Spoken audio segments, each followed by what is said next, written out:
You guys, thank you so much for being here. This is my very first interview with Dr. Sabrina Solt, and I really hope that you are going to just love it. I really felt that it was on my heart to talk to other parents who choose to raise their kids in the carnivore diet and just ancestral eating. It has transformed the life of my husband and myself. And I've seen tremendous changes in my own kids. And so being that this is so countercultural, I really want to reach out to other parents that are raising their kids this way to get some support, because I know there is a lot of confusion, right? Out there of what's really good to feed anybody, right? What's healthy, what's not healthy. And so I just hope we all get great nuggets of information by just sharing with each other. So welcome. Thank you for being here. Oh, thank you so much for having me. Oh, so can you, thank you for being my dog. I'm sorry. The dog he's sitting next to me and he wants to ask questions. That's cool too. Thank you. So I'm going to make sure that you guys aren't falling asleep, right? Because the dog is probably going to be like, perfect. So sorry about that story of my life. But can you tell us a little bit about yourself? I know you have a great YouTube channel. I've watched several videos. I love your Instagram. So can you tell me a little bit about yourself and your family? Yeah. So I'm trained as a naturopathic doctor. So that's kind of, what I do by trade. And I've been practicing in Arizona. We've actually lived in Arizona since 2011. Married to my husband, Zach, and we've been married just over 7 years. We have 2 little kids, 5 and 2. Zoe's 5, Zen is 2, and we have one more on the way. Currently 22, almost 23 weeks pregnant. So due in September. Yeah, it's exciting. And so we're going through a lot of, just changes in our lives as a result of that. I'm kind of, shifting how I'm, working as a physician. We're shifting just, quite a few things. So we got quite a few changes coming up over the next little bit because, carnivore, it's so interesting. Carnivore really made us reevaluate a lot of stuff. It changed a lot of positive things for my husband and I personally. We've both been carnivore. We started like December, January of 2022. And what was so fascinating was how both of us kind of just changed our mentality because we were no longer being poisoned by plants. So we were able to just, I think more level-headedly about our lives, trajectory, where we're going with certain things. And we were able to really reevaluate a lot of priorities. So a lot of positive changes coming for us in the next little bit. That's for sure. Oh, that's awesome. Your babies just sound beautiful. I love kids. I was a dance teacher for 11 years and I just love kids. Kids are, they're the best, but no, thank you. So were you who came to carnivore first? Did you guys do this together or was it like your husband and then you? I kind of already know the answer to this, but I know like everyone else won't know the answer to this. Yeah, it was actually my husband first. So he started so we had experienced like a pretty tumultuous time in our marriage. The November previous to that, kind of right around Thanksgiving. And without boring you guys with the details, it really kind of spawned a trajectory for him where he really realized how much he needed to focus on optimizing his health for various reasons. And as a result of that, my he's just like this investigator type where he will dive into the depths of YouTube and find the crazy stuff. It's a great place to learn. It really is if you're finding the right information. I mean, I thank God that he didn't, stumble upon the people who like drink their urine for health because I really don't think I could have gotten behind that. But I was like, okay, steak, I think we're going to be all right. But he ended up finding a lot of Dr. Anthony Chaffee's content. And of course, a lot of people in the field, we know Dr. Chaffee. He's brilliant. He has wonderful information, super compelling, very logical. And Zach kind of really got into that. And, he would play these interviews in the morning while we're getting ready for the day, getting ready for work. And I would pick up tidbits here and there. But I was kind of like really clouded by my education as a naturopathic doctor, because we're kind of, raised to believe that plants are amazing. Everything from herbal medicine to everything being plant-based to saturated fat, still not necessarily being good for you. It was kind of neutral in our world, but it wasn't like a super thing. Like it was still cool to use a ton of olive oil, avocado oil, things like that. And, of course, the whole fiber story, like you have to have so much fiber coming in or you're not going to poop, and you have to do all this stuff for your gut. So did you have like this wall up when he was like, dude, I'm doing carnivore. Like, yeah. I did. I was like, you're going to die. Like, this isn't a good idea. And you're going to clog your arteries. Pretty much. I was like, you're never going to poop again. Like, you're just done. Like, I don't know what you're doing. And then it wasn't very long that time, about a month or so passed, and the whites of his eyes got whiter. His skin was clearer. He was way more like just stable. Like he was showing up better as a dad. Like there was so many benefits that I was seeing. And then like we have one of those marriages where like poop is a totally on the table thing to discuss. And, I saw perfect poops, like maybe TMI, but like that's just where we're at. He had perfect poops with no fiber. I'm like, when we started it, when my husband and I started it, because he came to it first, he had like a crazy high blood pressure that was like, you should be in the hospital. It was really bad. And he's kind of leery of like doctors anyway. He was kind of just raised in a family like that. Like he had a broken leg for like over a year and he never went to the doctor. It like set itself, like he never went to the doctor. Right. Wow. And so he had this high blood pressure and he was just, what are natural ways of doing this? How could I make changes in my lifestyle to make it happen? But then, so he decided to go into this and you were talking about poop.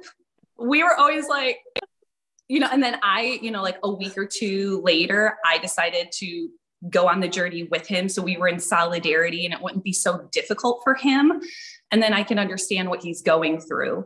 And yeah, I was like, did you go to the bathroom today? Did you not go to the bathroom today? What was it like for you? It's hilarious. It is really hilarious. I agree. That was like my total red pill, if you, want to use that term, as far as like, okay, maybe there is something to this. And like, I think just as parents in general, you spend so much time changing diapers that you really understand how important poop is to health. You don't have to be a doctor to know that. Like, obviously if you're a parent, if you're anybody, like what's coming out is kind of equivalent to what's going on the inside.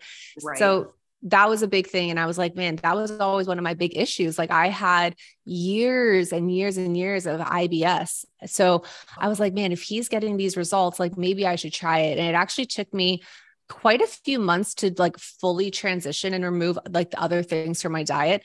I used to eat a giant salad for lunch every single day. That was the first thing that I removed. And my chronic pain went down dramatically just from that. And then it took me, the last things that I removed from my diet, I was like eating oats because I was nursing my youngest at the time. And I felt, oats are so good for milk production.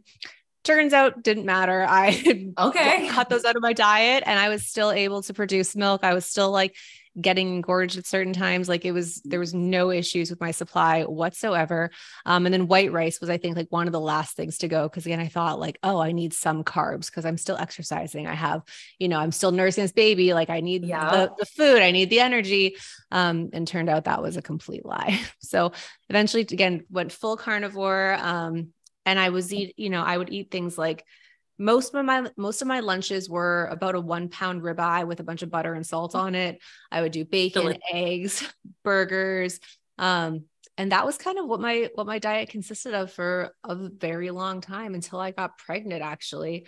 And then I really had to switch things up because I ended up with the worst meat aversion, like terrible meat aversion. That is, oh man, I had that with one of my pregnancies. I want to say maybe it was my first one, where that first trimester, the smell, I could eat it. It's like, I didn't put like a clip over my nose, like, and ate my food or whatever, but the smell of it was pretty terrible. And, you just, what did you do with those meat aversions?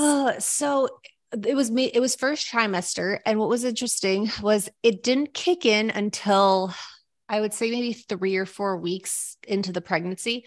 I actually knew that I was pregnant 5 days before a pregnancy test showed it, because of how the stats on my Oura ring changed. And I was familiar with that shift because I had seen it with my second baby. And it's so fascinating. Like it shifted way before the pregnancy test was able to register it. And I was like obsessively peeing on sticks. My husband's like, I don't think you're pregnant. I was like, no. I know, like the ring is telling me, he's Mhm. like, okay, like a little crazy over here. It was about 4 or 5 weeks in before I really started to have that meat aversion.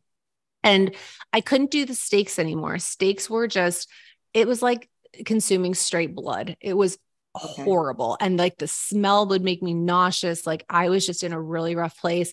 So I would do eggs. I could do eggs. I could do bacon. And then I started surviving off of these like beef isolate protein shakes where I would just do the protein combined with some like heavy cream or kefir, raw milk, things Yep. like that. Blend that up and take those down. Cause ultimately, like I still didn't really have an appetite. And then we spent 2 weeks going through, we went to Turkey and Egypt at the tail end of that. And we were able to eat pretty good there, minus the like 3 days or 4 days. I don't know how long we were on a cruise for, maybe it was 4 or 5 days. That was a really tough time. I actually ended up eating a decent amount of fruit on that because it was the only safe thing. Unfortunately, all the meat was cooked in like mystery sauces, lots of oils. The breakfast had like these plain full fat yogurts that I would like literally just squirrel away in our room. So that was like the best option, but there's only one buffet. There's only one place to eat. Like we really didn't have a choice and it sucked. But for the rest of the time, I mean, it was super easy to get, like we would go to these like kebab restaurants and they would just Yeah. have like these mixed meat plates. It was so good. Like you would have like lamb and beef and chicken. Like it was bomb. So that was fine. A It carnivore was stream. yes, it was so good. We loved it. But then at the tail end of that, we both ended up getting COVID really bad. And I Oh really didn't no. for like 2 weeks. It was horrible. And then after that, I spent about another probably 2 or 3 weeks with the wonky taste and smell that COVID gives you. Yeah. So it was even more messed up. And again, I was surviving off of these protein shakes, pretty like eggs at that point. I had to even give up because they started tasting like rubber to me. But I was able to kind of bring back in ground beef if it had like a condiment mixed into it. So I would do small amounts of like, I would chop up pickles and chop up avocados and just like mix it in. So there was something else that would help me get it down. Do you ever put mustard in your ground beef? Mustard hurts me. Brown. Yeah, mustard hurts me though. Yeah. And that's what I had to realize. I was like, okay, if I'm going to add in these like small amounts of other things, I need to do it things that aren't going to necessarily bother me. Mustard unfortunately does. So I can't mix that. And even pickles, I can't do regular pickles. Cucumbers mess me up horribly. Same with watermelon. They're related to each other. And these are things that haven't healed yet on me, unfortunately, but I can do fermented pickles. So the fermentation process is actually what kills off the like lectins that are in them. And I think those are the things that really bother me the most because otherwise it doesn't make any sense. But fermented pickles I'm able to do, but I'll do like half of one, like chopped up really tiny and probably like half a pound of ground beef. It's not a lot, but it's enough for like a slight flavor and texture change to help me with it. It really, even now that I'm in second trimester, almost going into third, I'm eating a lot of bacon and eggs. I'll do bacon, eggs, like a quarter of an avocado and a couple tablespoons of goat cheese, and I'll mix it in a bowl. My daughter and I both really like eating that breakfast. And my lunches have usually been either a shake. I'm still doing some of those shakes or ground beef in various ways. So I've had to get creative with that. Sometimes I'll put like a little bit of pasta sauce on it with like some Parmesan and I'll let that kind of, grill with a broil over top and it makes the cheese nice and crispy. I think I saw that on your stories. It looked delicious. It is so good. We were so fortunate. My parents were here watching our kids when we were on our trip, and I come from an Italian family, and my dad, he was able to make batches of homemade pasta sauce with no added sugar, no spices besides just salt, no oils. Like everything was like really it's basically just tomatoes, but it was cooked with meat. So it really took up a lot of the good flavor of the meat. So, and I luckily don't have any issues with tomatoes whatsoever. So, and I'm using like a couple tablespoons, if that, with my serving. So it's I don't either. I can my own tomatoes, and make my own tomato sauce. I taught myself how to do that 2 years ago. I'm like, I'm just going to figure out how to do this. And we do it. And so I don't even buy sauce anymore at the store, which is amazing. So yes. Oh, so then you got to try that with like the ground beef and the cheese. I will. It's super yummy. And I totally get that down. But then I'll also make myself like taco bowls or burger bowls. So like taco bowls, shredded cheese, sour cream, like that kind of stuff, or burger bowls where I'll do like the avocado or the pickles and just kind of mix those things up with some cheese too. And that's kind of what I'm eating right now. And I'm usually doing 2 meals a day. Sometimes I'll snack on just like full fat yogurt, but that's pretty much where I'm at with that. That's awesome. So have all your pregnancies been carnivore or keto pregnancies? No. So, oh my gosh, my first pregnancy, I was like deep in eating plants all the time. Yeah. So oh my gosh, I would make these waffles for breakfast that were eggs, oats, and spinach. Okay. And oats like and the egg? Yes. So that would be like the flour, and then the eggs would obviously hold everything together, but then the spinach. And I would eat those for breakfast. And I just like cringed with thinking how many like oxalates I took in. And it's just like, it's so logical now looking back on my past and why I had the issues that I had with like the chronic pain every single day. It's like, hello, I'm having this like oxalate full breakfast, another oxalate full lunch with like the raw salad that I was eating. It was that was my lunch. And then dinner would be usually like another small salad with some sort of like cooked, we'll say a cooked carb, like sweet potato, regular potato, spaghetti squashes, things like that.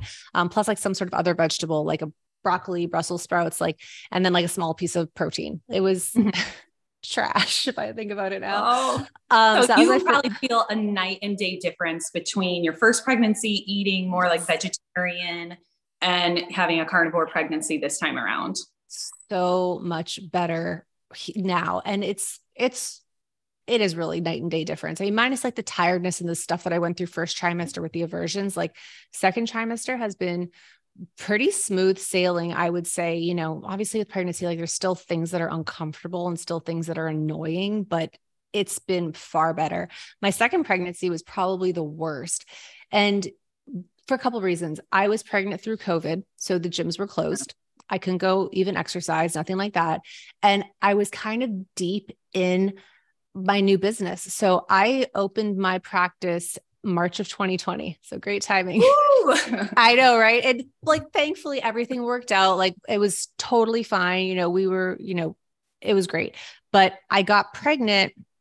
It was like April or May. So I'm steeped in the stress of opening this brand new clinic, working all these hours while also now having this pregnancy. And I was just kind of not as strict about my nutrition, but I also thought that I was doing something good. So there's this restaurant down the street from my office, and it's called Flower Child. I don't know. They have locations. They have multiple locations, but I think they're mainly in Arizona. Okay. But they're supposed to be a quote unquote healthy restaurant. And what I understood when they first opened was that they cooked their food in olive oil.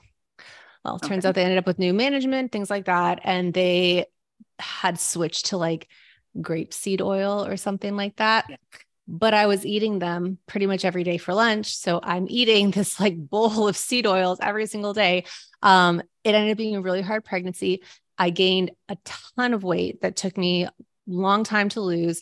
And it was just no fun. I had a great delivery though. Thankfully, like that made up for it. I had a really, really wonderful home birth, and it was, the best thing I could have ever hoped for. But the pregnancy was super difficult, I think, just because of all the stress and seed oils. Can you explain? I mean, I told you, like, I have my question. Yeah. Can you explain why seed oils are so poor? Like they're terrible. Like, and I know they're in everything. I mean, the granola bar, like before I transitioned my kids off of all processed food. I mean, look at granola, like your Quaker oatmeal granola bars. Literally everything has canola oil in it, sunflower oil in it. That was really shocking to me because I just, even if you're buying margarine, like that's like one molecule away from plastic, like don't do that. Like do real, but, obviously you and your husband have had tremendous benefits and success with the carnivore diet. So you want to raise your kids this way. But can you explain why seed oils are so bad and why you really yourself as an adult don't want to consume it, but also not give it to your kids? Yeah. So there's so many layers to this. I think the biggest thing is that our body prefers saturated fat. I mean, we are mostly saturated fat. Saturated fat is what's solid at room temperature. It's a fat that's found in animals, like nothing, like no fat on my body is liquid, right? Whereas all these oils that are in plants, they're liquid, and they aren't, because they're not the same sort of composition as our fats. Like they don't have the same type of linking between the different molecules and the different bonds. So when we consume those, our body's not going to not use them, but unfortunately it's going to take them in and it's going to rebuild with them, but it's going to rebuild somewhat dysfunctionally because it doesn't really have any other choice. So that can ultimately lead to different sorts of disease processes, lots of inflammation.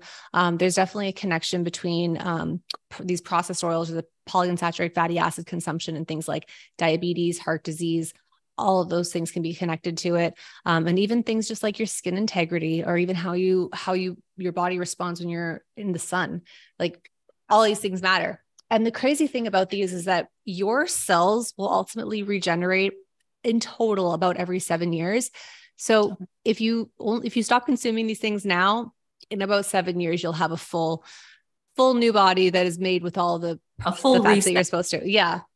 So we don't necessarily try to give these to our kids now. I mean, we're not wildly strict parents. And I will lead with that, because I dealt with eating disorders for my life for a long period of time. And I don't want to set my kids up for that, because I will tell you, I'm the same way. I had eating disorders when I was in middle school and the early parts of high school. It was a very dark time in my life. And I do understand what disordered eating is.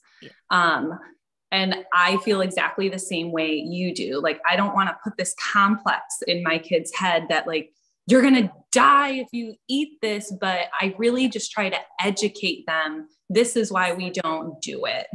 Exactly. Yeah. We're the same way. But so we try to avoid those because, man, I don't want to set my kid up for 7 years of inflammation and dysfunction. And again, it's not to say that kids aren't resilient, humans aren't resilient, that we can't heal. Like, our bodies are 100% designed to heal. You never get a cut unless you're really severe diabetic. You never get a cut and then wonder like, oh, is this going to close? Is this going to get better? Like, it's going to, your bruise is going to resolve, all these things are going to improve. So we don't question that, but it's a matter of, well, how many assaults can you take over time? And what is that going to end up doing to you again in the long term? So we're just trying to set our kids up for the best future that they can. And this is kind of the differentiation that I personally make. Like, I'm not necessarily raising children, I'm raising adults. They're children for only a small part of their life compared to the time where they are their own human being, where they're making their own decisions. And I feel like it's my job to make sure that they are completely set up for the level of success that you need to have to be a fully functioning adult. Like that's the raising part. Right. And so with that, we will explain to them, just like probably how you guys do, what foods do for our bodies without necessarily saying like, that's bad for you. And we take it, we'll say things like, oh, that's going to make you tired. That's going to hurt your tummy. That's going to make it hard for you to have energy to play. And we make it make sense and mean something to them, because they don't necessarily understand like, oh, I'm going to eat this now, but I'm going to feel okay. But, maybe I will have a tummy ache tomorrow. They often won't put those things together. So that's what we try to pay attention to. Like, oh, you had a really bad poop. Like, maybe you shouldn't have eaten them. Back on the poop topic. But so our daughter, she knows now, like, she used to eat, how old are your kids? 5. So she's like at the age now where my daughter's 5, my youngest is 2. So she's at the age now where she can really reason things through, and really she's started honing in on choices. She's unfortunately a little bit of a sugar addict, because she was young, or like she was like 3 before we ever shifted into anything. So she's had so many other things, Yeah. So that's with here. My kids ate a standard American diet their entire lives. Like, they're not even a full year into eating no processed foods. We're close to it. We're really close to it. We're like 9 months into it. Right. But she ate, all my kids, they're all going to be having birthdays here in just a little bit. So I'm just going to round up. So I have a 10, a 6-year-old, and a 5-year-old. And so they've eaten nothing but the standard American diet and Josh and I didn't know, we were just like, fruits are good. We had an amazing, like a 1/4 acre vegetable garden last year. And it was just such an amazing, like bonding experience for us. And I made my own sauce. Right. And then we'd give away a lot of stuff that we didn't eat. We had peppers and onions and squash. And then we started getting the carnivore thing. Like, you know what? We don't actually like this stuff because we're putting a ton of brown sugar and butter on top of it in order to make it taste good. We grew amazing carrots, but guess what? We only ever ate carrots when I fried it in brown sugar and butter. Yes. The same with like the butternut squash, brown sugar and butter. Like we did like peppers and onions, just kind of like fried up in butter, but no. And so they've had all these other foods, right? And they're like, Mom, it tastes so good. I'm like, yeah, I know, but just because it tastes good doesn't mean it's good for you. Yes. And and just trying to slowly teach them, how does it make them feel inside? Because my 10-year-old, she can really make sound decisions now. And she's like, Mom, they offered me a cupcake or an orange, right? And she's like, I chose the orange because it was more it was natural. And I was like, okay, so I congratulate her on something like that, right? Yeah. Like there's a big difference between eating this sugary cupcake and then having like a little clementine cutie or whatever. Yes. But I'm like, you guys, and like you said, you're raising adults, and I want my kids to be as healthy as they can be, as successful as they can be. And just, I planted the seeds, right? And ultimately they're gonna have to make their own decisions once they're out of my home, but they're gonna know why. And if they choose to make totally the wrong decision, they're like, we're just gonna eat the standard American, we're 18, we're moving out of Mom's house, we're going to do this.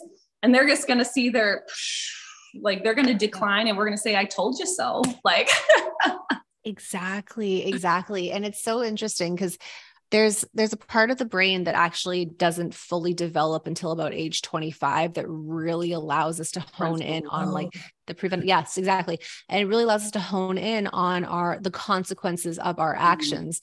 So this is why I think it's even extra important to start them young as possible, because while they may not be able to understand every single consequence, like, a true adult would, we can still at least put that, I won't call it programming, but put that knowledge into them. Like, yes, this could hurt you, in a day, in a couple days, whatever it is.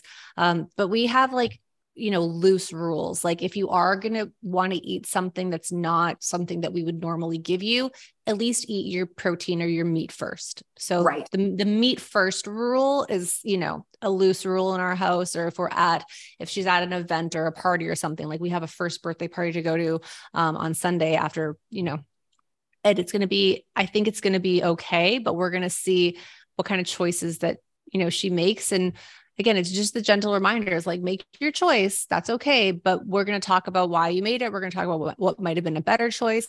And we're going to talk about how you're going to feel afterwards. Right. We've had situations where we know we're going to go to a birthday party or some type of gathering, and we know there's not going to be, and like, there's gonna be no good choices. And so we know that going into it. So we will just eat before we go. Yes. Like we're going to eat all our bacon. We're going to have our burgers. We're going to do, whatever. And then when we get there, we're not going to be so hungry that all we're going to want to do is binge on, whatever's there. And that has really helped the kids just kind of ignore what's there, because hunger cues, I've preached this in other videos I've made. Like we need to teach our kids what real hunger cues are, and not boredom, eating, like snacking in between meals. Like my mom always said, we never snacked in between meals. Like, you had your my grandma made breakfast for them. They went to school, then they ate their lunch, and then they did whatever after school, and then they ate dinner. Like there was nothing in between. And now kids just feel like they should be grazing all day long. Or I've found in my own parenting, I'm not like calling anyone else out, but before making these changes, there's like downtime in the day, right? Like, and you want to always entertain your kids. Like you always want them to be doing something. And so you're like, oh, do you want a fruit snack?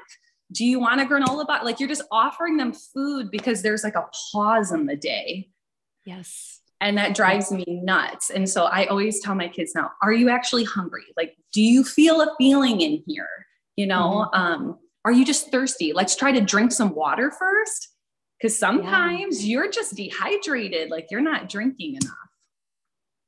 Yes, I 100% agree with that. And I mean, it is the boredom too. And I don't know if your kids are like this, but they always just want to ask mom for something. Like, I feel like, feel like it's just always like an excuse to come get my attention for something, like to just be able to ask me for something. And so we've, you know, the worst was like, I would come home from work and I know that like my husband had just fed them because I'll call on the way home, be like, hey, like, what's this? Like, what'd you guys eat today? What's the situation?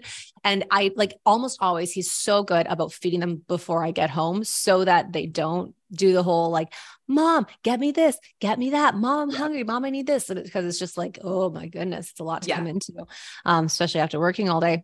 It's very overwhelming. Yeah. So they started to get used to not asking me for that. And we've had to literally just train them, like, when's an appropriate time to ask for a snack? And when are you waiting for your next meal? So they know, like, so this morning, you know, they had their breakfast, they get to go to the gym. And then they usually after the gym will do some sort of outdoor activity. So I think they, you know, say they might go scootering or biking or something like that. After that, they can get a small snack, because then it's usually still a time period before lunch. And obviously it's a big energy expenditure for the kids. They just played at the gym. They just, you know, are playing outside, have a snack all the time. I understand, like, they need more food than I'm just sitting here, you know, they're outside the whole time. Yeah. Totally. And then they'll wait for lunch. And then there's usually some sort of other activity after that. Like right now, we're definitely in swimming pool weather here in Arizona. So they'll be swimming, and then it's appropriate for another snack, because again, you've had that energy expenditure. But if they're just sitting in the house watching TV all day, and I know that they're asking for snacks upon snacks, I'm like, you know, that's not it. They don't sit and watch the TV all the time. Like I say that, but it's usually like the TV's on and they've got their toys that they're playing with, just with it on in the background. They hate playing in their room. Like they will bring all these toys. They want to be with you. They want to be close to the people they love, like little kids do. Like they just want to be able to look over and see that you're over there. Mine are the same way. It's very much as they get older, they kind of drift away and, you know, whatever else. But when they're little, they want to be really close by. But I learned a lot about like the linking of behaviors in your brain. So something that drives my husband nuts is for a long time, we would go in the car and I would offer my kids, do you want a piece of gum? And you know what? My camera just switched over. Did you notice? I did not notice. Your hand is raised. I don't know why it says my hand is okay. I didn't touch this thing. It's like, oh my gosh. Creepy. Okay. Okay. So anyway, so what I noticed with my, with this like brain connection that I made is I would get in the car. We don't chew gum anymore, but I would always pop a piece of gum in my mouth. I say, hey kids, you want a piece of gum? Yeah. Well, it made this connection that every single time we get in the car, my kids are begging me for a piece of gum.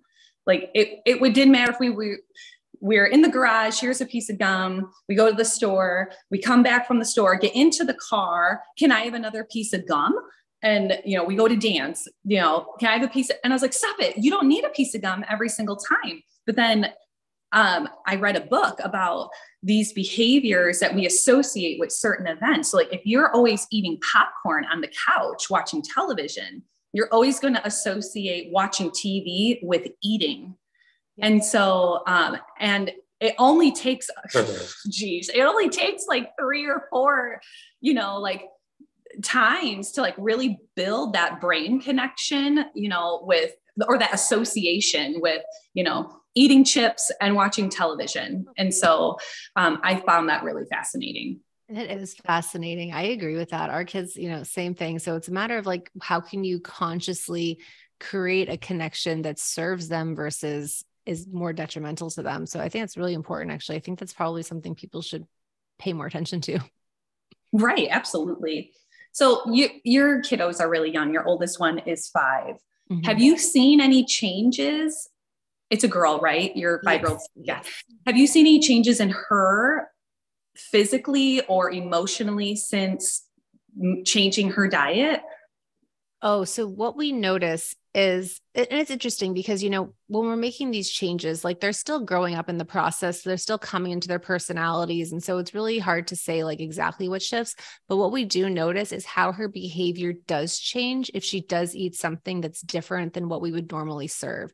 So when she does, you know, the gym that we go to, they'll do these date nights once in a while where you can drop off the kids and like, you know, from 4 to 9, like the parents can go out and it's super affordable. But they usually do pizza parties. Yes. So they'll usually have some sort of like treat as a dessert. Like last time, I think it was Oreos. Oh, And I know they're good, but man, it's so bad. It's so bad. But so she gets so, I don't even know what the right word for it is, but just like very, very heightened emotions and very, very difficult to reason with, like almost like she's been taken over by some sort of entity. Like it's really, really profound how different her behavior is, her mood is. And so we actually had her in a preschool for a while. And we thought this was going to be a pretty good preschool because they seemed to care about the food choices that they were giving the kids. And they would ask the parents, like, is there anything that they can't eat? And we made a list, of course, and they would still serve her these snacks. I'll never forget one day I picked her up and I asked her a simple question and it was like, hey, what do you want to get, you know, your dad and your brother for Christmas? And she had like a full on screaming meltdown for no reason. Like, and I was like, all right, we're done here. Like, I can't keep sending you with the right food, telling that like, it is not worth it for our family, for you to be experiencing this. Is certainly not good for her to be going through that. And, you know, it was a tough call to pull her out because she like loved her teacher and she was doing really great. But the behavior stuff and just the general, like, because you know, the behavior like that, like it's being driven by some sort of inflammation that is directly impacting the brain and her decision-making and her emotional regulation aspects. So we just didn't want to have any of that anymore. And, you know, we know now to expect these behavior changes in her when she is exposed to these things. So as parents, like, you know, you kind of have to check yourself too, because it's tough being a parent. It's tough raising kids. It's tough when they have these moments where they're not acting like their best self. Of course, they're comfortable to do that around you because you're their parents. And so we had to really train ourselves with our own tools on how not to be necessarily reactive to that, because it's not really her fault. Control. Yeah. It's not her fault. Right. So but it's difficult because you're like, oh, you know, you're being bad. You should, you know, but it's not that. She can't control it because we know how she actually is. And generally speaking, she is the sweetest, kindest, like just beautiful girl, like wonderful, easy to be around, like very understanding, logical, helps around the house, like just natural little mothering instincts. She's wonderful. But man, you give her bad food and it's Jekyll and Hyde. It's a completely different kid. And I wonder sometimes, like parents who have children that have these behavioral issues, like obviously how much of that is food related? Of course, you and I know these things, right? It's like, Dr. Carnivore said that. I was watching one of his lives and someone had asked, you know, a child in their life was having all sorts of emotional issues, like and also like ADD, ADHD or whatever. And he said, would taking out this processed food and all the dyes and all that, would that help? And he was like, absolutely. I don't know. I've not seen it. Have you seen a documentary? Is it called The Pill? I want to say maybe, I don't know. He's like, watch this documentary. And it was all about the processed food and how it really messes up your behavior. And I know I've seen it in my kids. I remember when we finally like really detoxed our kids from sugar, several months ago, my middle child, Mia, she had come back and she was eating stuff like at grandparents' house that was just, you know, not what we eat anymore. And she was melting down. Yeah. And I had a bad parenting moment, right? We all have it. Like I looked at her and it was like a light switch. Like I couldn't handle the meltdown that she was having. And I looked at her, I said, do you see how you are behaving right now? this is because you ate so much sugar. Like Yes. I like shouted at her. I didn't mean to shout at her. I apologized to her. I was like, I shouldn't have, this was out of your control. Yeah. And I let your feelings overwhelm me instead of staying calm. Right. But I was like, the reason why you're feeling the way you're feeling is because you literally just ate like ding dongs at grandma's house. I was like, you don't do this. Like, this is not normal for you. And so, yeah, I think food definitely has a massive area to play. Like, I've had people comment on, I don't know if they've commented on your videos, but they've commented on my carnivore videos, just saying their kids are so much more calmer now. Yeah. They're not as hyper. They can focus a lot more. Yeah. And yeah, so the benefits seem to outweigh the and so this is what's so interesting, right? Like that person that you're saying that asked Dr. Ken Berry that question, like, did they ask someone if it was safe to consume the processed crap in the first place? Like, are you kidding me that you actually had to ask if it's safe to eliminate shit from your diet? Like, yeah. What, like how backwards of a society are we in when people need to question whether or not it's okay to eat healthy food? Like, but they've never questioned the other stuff. Like they've never questioned if like that fruit roll up or that pack of Gushers or those like bags of chips are good for their family. But oh my gosh, let me see if it's safe to feed my kids steak. I have such a soapbox on this, and it is so ridiculous to me that is that conversation that we have to have. It drives me bonkers. Girl, I get it. For you and your family, do you have a lack of support from your extended family or immediate family? Like, do you have struggles with any of that?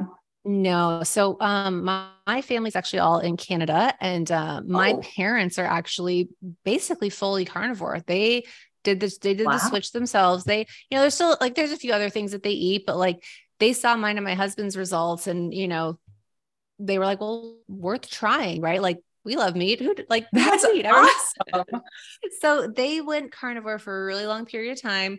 And they really do support like our healthy choices for our kids, because they also see it, they see like our kids are healthy, our kids are vibrant, our kids are, they're smart, like they're really wonderful kids. So the results, I really do feel like speak for themselves, and they've been supportive with that.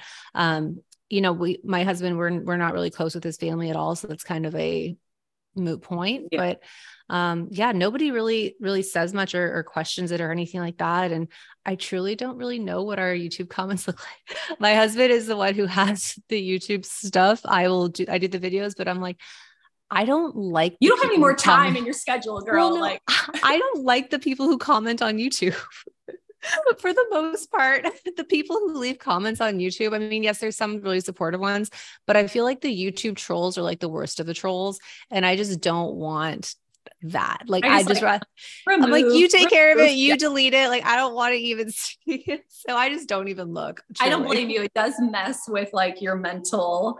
I've had the most amazing supportive, but I also like, if you ever watch some of my channel or some of my videos, I will say, if you have nothing positive to say, like if you're here to just like cut me down or like, it's not charitable, like you're not helping yourself and you're not helping me. So just like, you don't have to keep watching, just like right. Move on. And those accounts never have channels. Like they're not putting themselves out there. They're not like opening themselves up to scrutiny. I've never had anybody who's got a bigger following or doing any better, like ever say anything negative. So it's always the like anonymous people, like really hiding behind stuff. So, but I would rather still just not know.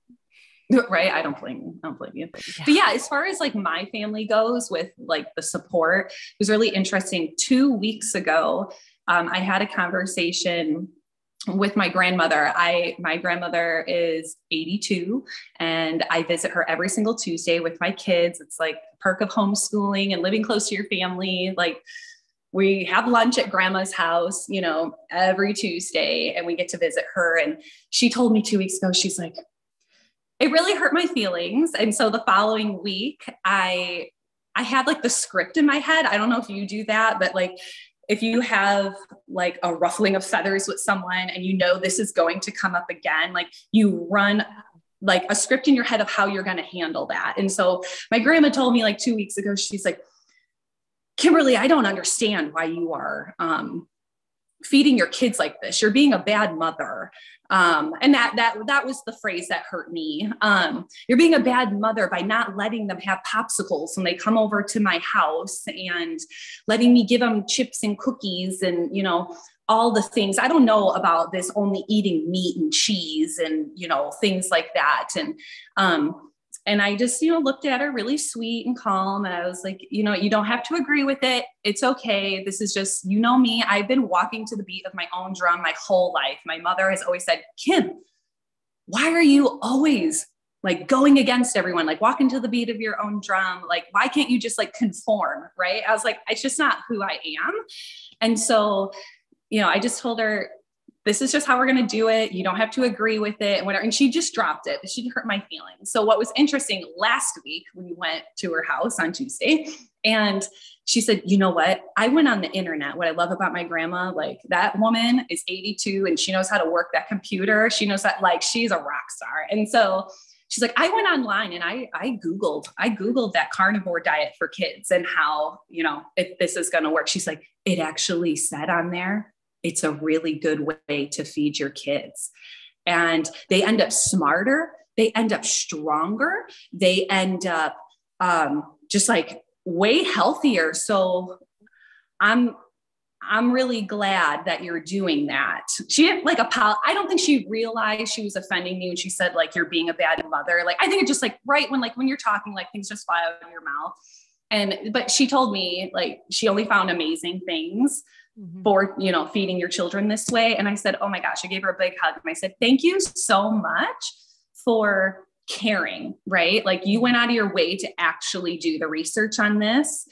And I told her, I said, if we were going to have another conflict about this, we weren't going to eat at her house anymore. And we would just like come later in the day and maybe only stay for an hour instead of like 3 hours. And, you know, like we'll eat before we come. And so, that was really sweet, but you know, she's 82. She's eaten the way she's eaten her whole life. Like I don't expect her to change. And then my parents, they're just kind of like, all right, you know, but they don't, and even my husband's side, we have amazing supporting. I mean, I love my in-laws. I love my parents. I love my in-laws. They are saints. They are so helpful. They are just wonderful.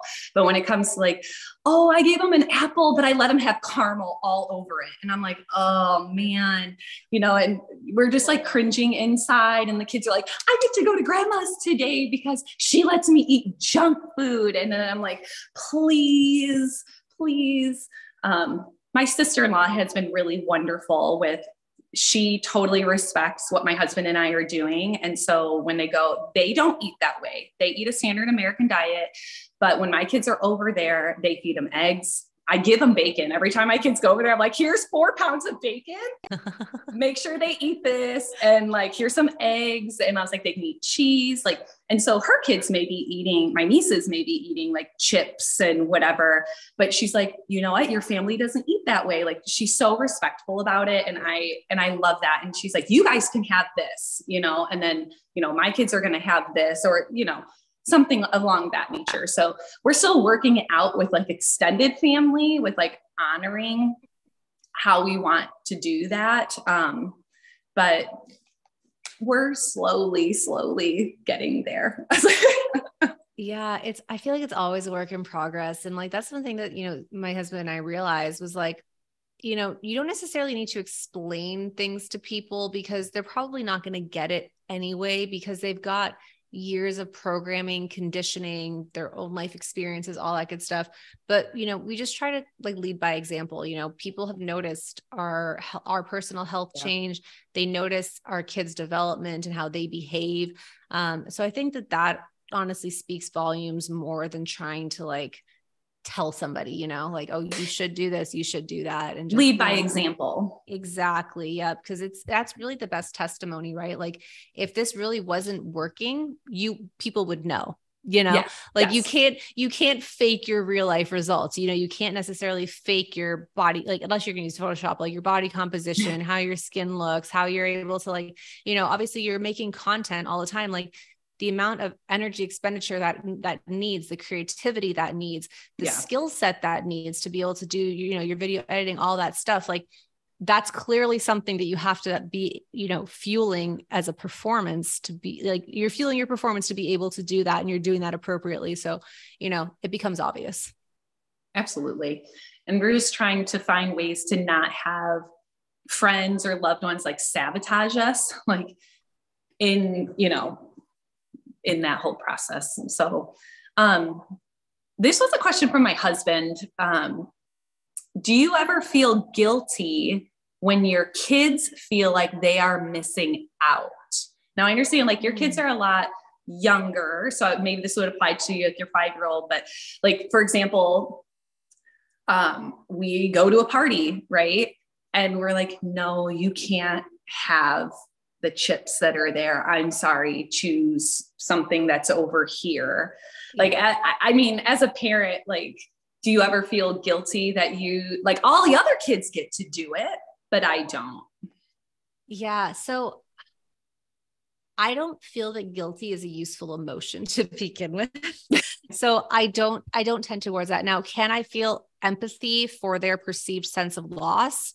Absolutely. But do I know that I'm doing the right thing? Absolutely. So it's not so much guilt as it's like, oh, I get what you're feeling right now because you really do want that thing and I'm withholding it from you, but I don't ever not fill that gap. Right. So here's an example is that like, so we actually had to stop taking our kids to church because it still didn't work, but they always have treats at church. And when you would walk in, there's like the donut and cookie set up. And then there's like next to it, like a bin of fruit. And so we would like, okay, if you're going to have the snack, have a piece of fruit, but then we would drop them off at childcare. And then there would be additional snacks in childcare that we didn't have control Like, why do we over. always have to give food all the time? I don't understand it. Stop. I don't get it. 24/7. Right. Like they don't need food all the time. Exactly. But I get it because it's the association thing, right? Like, oh, let's associate young that like church and yummy snacks. Like, not that you necessarily need an association to like want to go to church. And, our 5-year-old used to actually really like, doing the activities. Like they would do like these 10 commandment coloring things, whatever. But it was getting to the point where there was still too many snacks being given. So we're like, we're not going to take you anymore. We'll watch on TV, like our church live streams. So it's fine. But we didn't necessarily want that exposure anymore.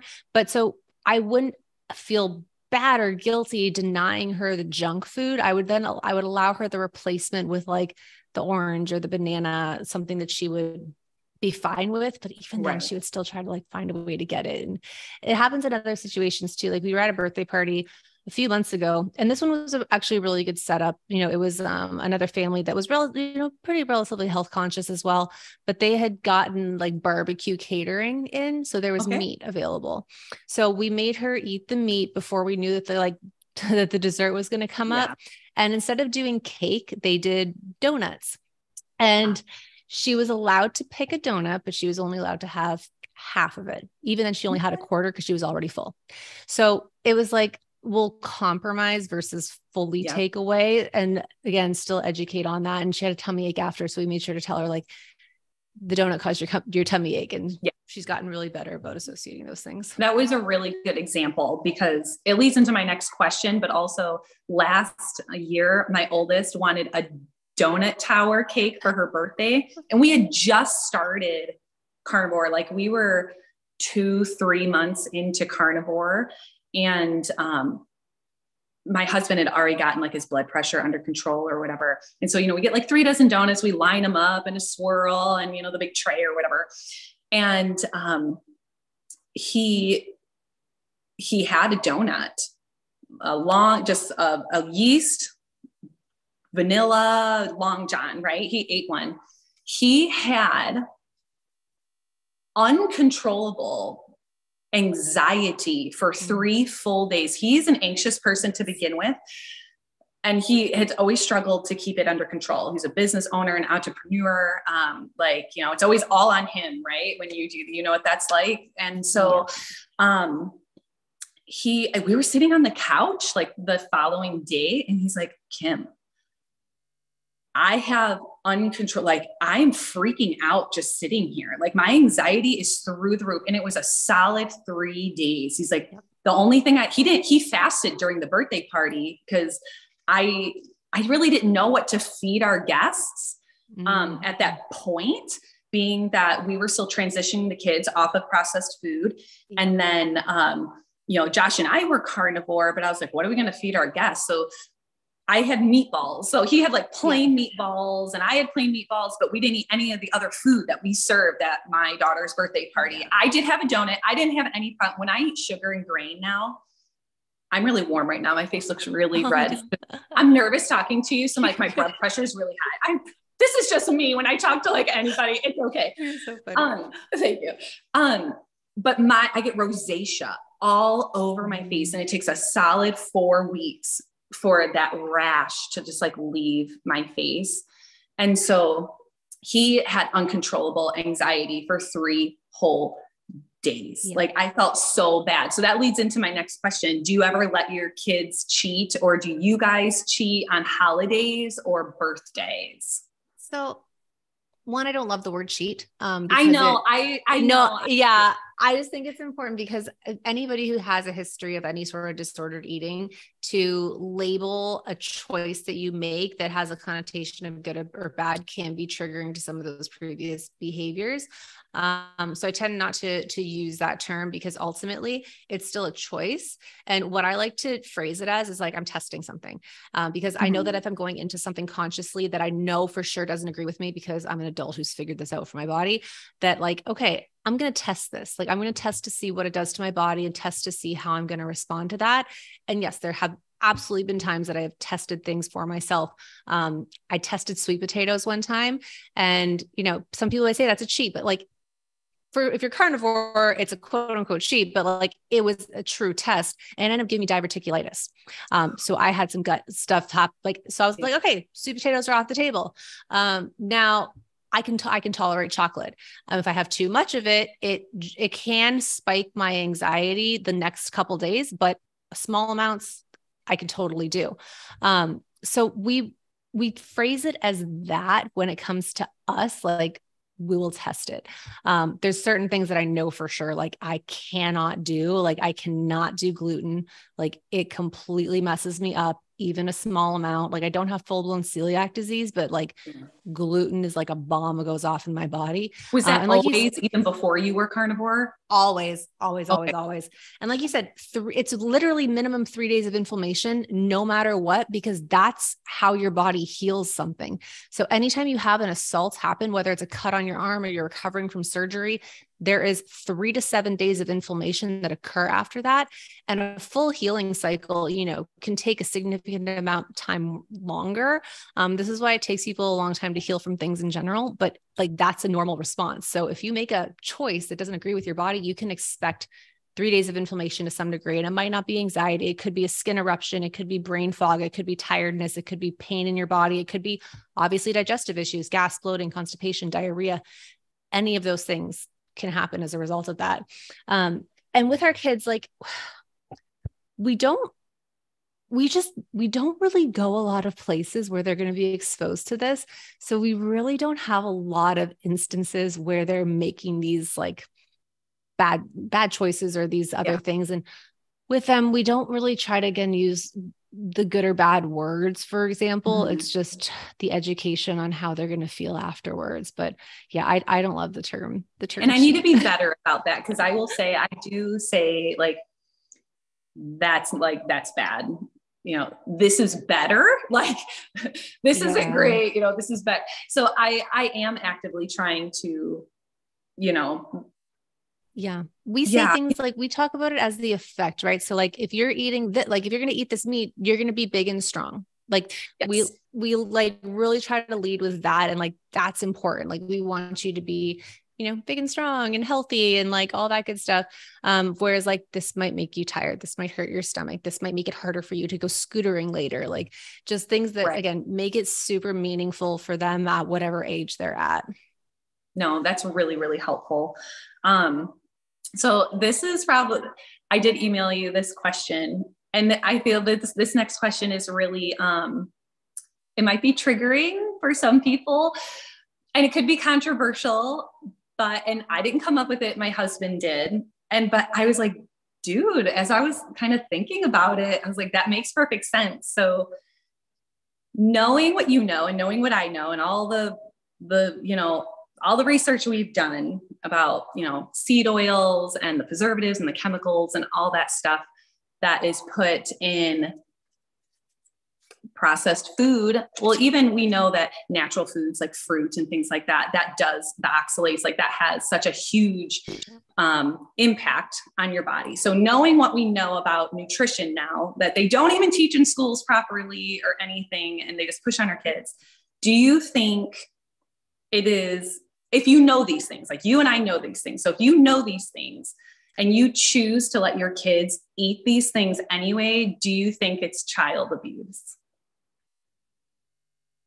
I know. I saw that question. I was like, oh, it's so good. And I really started to like, and it's a thinker.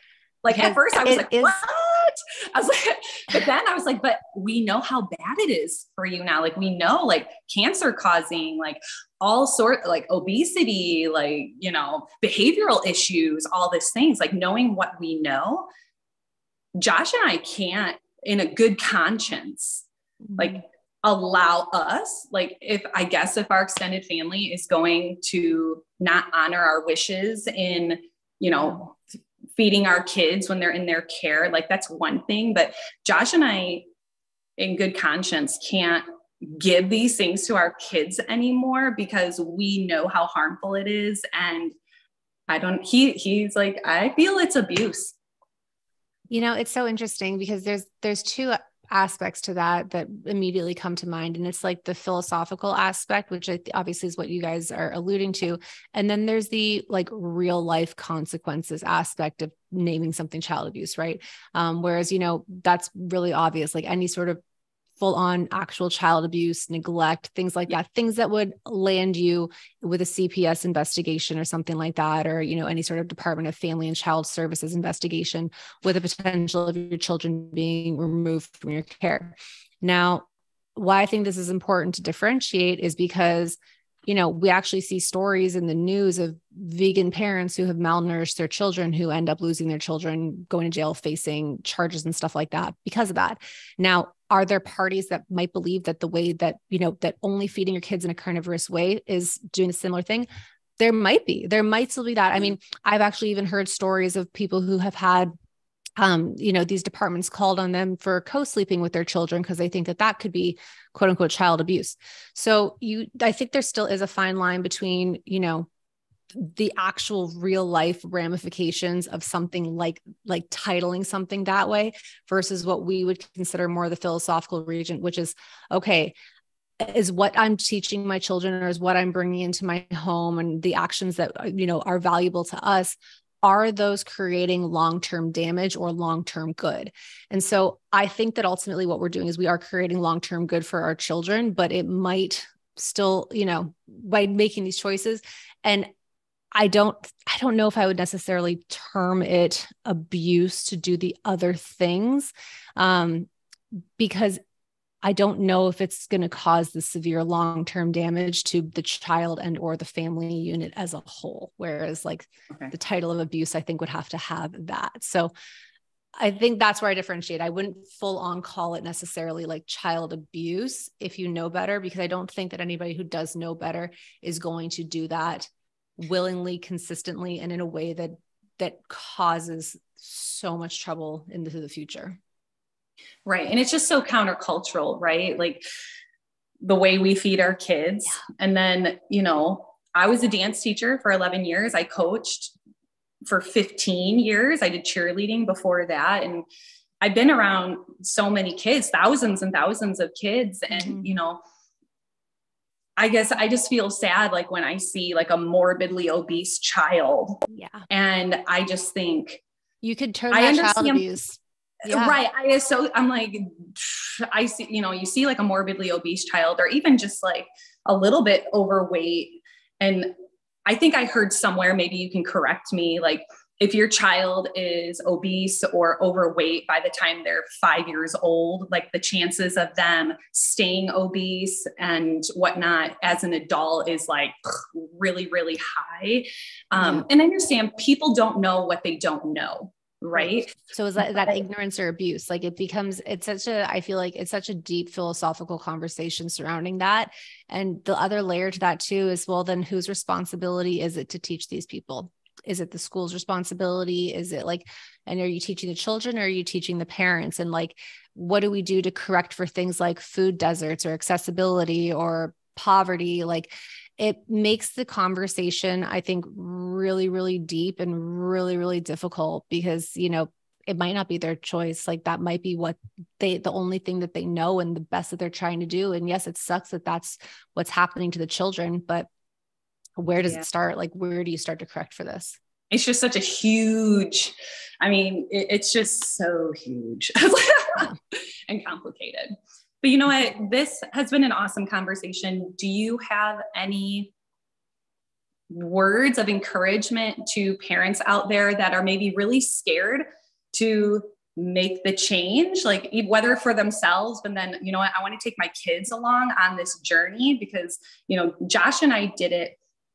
And then several weeks in, we were experiencing amazing results in ourselves. And we're like, you know what, we have to bring our kids along for this journey.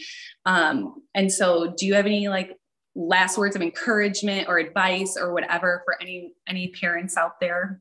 I do. And I actually just had to look this up because I forgot what it's a quote actually. And it comes from this German philosopher named Arthur Schopenhauer. And he says that all truth passes through 3 stages. First, it is ridiculed. Second, it is violently opposed. And third, is it accepted as being self-evident. I think we're in a phase right now where this is what we're going through as a society trying to slowly make this transition to ultimately being healthier. Because what a lot of people don't know is that there is a kind of a divergence happening with people's overall health. There are even more people living to 100 and past right now than any other point in time, but there's also more people who are dying of these lifestyle diseases, the diabetes, the heart disease, certain types of cancers. Again, not all cancer is a lifestyle mediated thing, but it certainly can be.